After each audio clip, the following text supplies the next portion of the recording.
Chers amis, bonjour. En ce premier dimanche de Carême, le Carême a commencé déjà depuis quelques jours et j'aimerais vous parler aujourd'hui de la tentation d'un monde sans mort. Pourquoi? Parce que c'est l'évangile des tentations du Christ aujourd'hui. Et cette tentation d'un monde sans mort apparaît de plus en plus. Pourquoi? Grâce à la technique. En 2012, le chirurgien et entrepreneur Laurent Alexandre faisait une conférence à Paris, intitulé « Le recul de la mort, l'immortalité à brève échéance ». Et dans un exposé court mais extrêmement brillant, s'appuyant sur le développement théologique, il concluait de manière très sérieuse en disant « Ma conviction est que dans cette salle, certains vivront 1000 ans ». Je pense qu'il faut faire attention à ne pas taxer d'extravagant de telles affirmations. Peut-être que ce n'est pas encore absolument fondé, mais il y a un progrès de la technique qu'il ne faut pas envoyer de côté. Et depuis des décennies, il y a eu des grands scientifiques qui ont dit ça n'arrivera jamais. Et maintenant, ce sont des réalités que nous vivons, voire totalement ordinaires. Le progrès de la technologie est là, et c'est presque un progrès exponentiel. La question se pose donc de savoir, est-ce que cette possibilité d'une immortalité ou alors d'un recul très fort de la mort est plutôt une bonne nouvelle, une espérance au sens d'espérer un vrai bien, quelque chose de bien pour l'homme, pour l'humanité, pour chaque être humain, ou alors est-ce que c'est une tentation qui relierait avec cet évangile des tentations du Christ, dont la dernière c'est la tentation d'être comme Dieu? Je pense qu'il faut répondre fortement que c'est une tentation et que cette tentation d'immortalité vient d'une volonté de construire l'homme sans Dieu. Alors attention, la volonté de repousser la mort, la volonté d'éliminer la souffrance, ça c'est quelque chose de bon.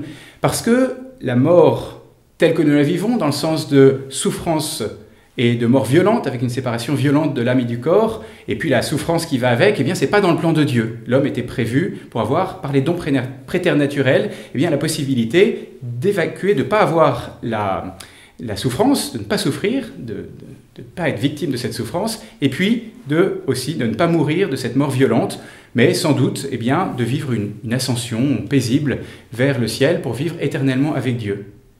Mais dans le projet divin, ce temps sur terre, c'est un temps de pèlerinage ouvert à Dieu, ouvert à la grâce, et un temps pour grandir dans l'amour du Seigneur. Et ce n'est pas un temps qui est clos sur lui-même, qui est fait pour vivre pour durer éternellement. Et une tentation d'un monde où il n'y aurait plus la mort, c'est finalement porté par une philosophie, on le voit bien, c'est toute la philosophie qui soutient le transhumanisme, de dire l'homme n'a pas besoin de Dieu. L'homme n'est pas ouvert au surnaturel, n'est pas ouvert à quelque chose de transcendant, il se suffit à lui-même, et voyez, le développement des technologies, de la technologie, permet qu'il se suffise à lui-même et on n'a pas besoin d'autre chose. Donc derrière cette tentation d'un monde sans mort, il y a la tentation d'un monde sans Dieu, où l'homme ne veut plus avoir besoin de Dieu. Mais je pose la question, en réponse à cette affirmation qui disait, à mon avis, il y a dans cette salle certains qui vivront 1000 ans. Je dis, dans quel but? Pourquoi vivre 1000 ans? Parce que les sciences, la technologie peut repousser l'âge de la mort, peut enlever, supprimer ou annihiler presque totalement la souffrance. Peut-être, et je me garde bien de dire que ce n'est pas possible et qu'il y aura toujours tout ça sur Terre. Mais ce qu'elle ne peut pas faire, c'est enlever le mal du cœur de l'homme. Enlever le fait qu'on se trouvera au moins moralement, non pas physiquement, mais moralement, de l'absence d'amour qu'on reçoit, de l'absence d'amour qu'on donne. Et ça, aucune science ne pourra le donner. C'est le mystère le plus profond de la personne et de sa relation à Dieu. Et je dis donc, un monde sans mort qui est clos sur lui-même n'a aucun intérêt. Je n'ai aucune envie de vivre 1000 ans dans le monde dans lequel je suis. Non pas pour le fuir, mais parce que je suis attiré vers le Seigneur, je suis attiré vers le ciel.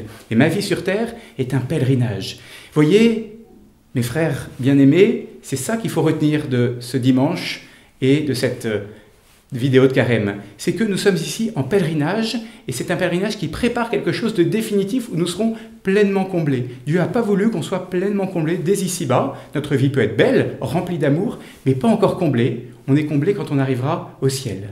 Alors méditons, demandons la grâce d'aimer notre petitesse, d'aimer notre dépendance de Dieu, d'aimer ce pèlerinage sur terre qui est beau, magnifique, encore avec ses souffrances, ici-bas malheureusement, avec cette imitation qui n'est pas un temps indéfini sur terre, mais qui est ouvert à la vie éternelle et au bonheur éternel auquel le Seigneur nous a appelés. Que le Seigneur vous bénisse. Bon carême.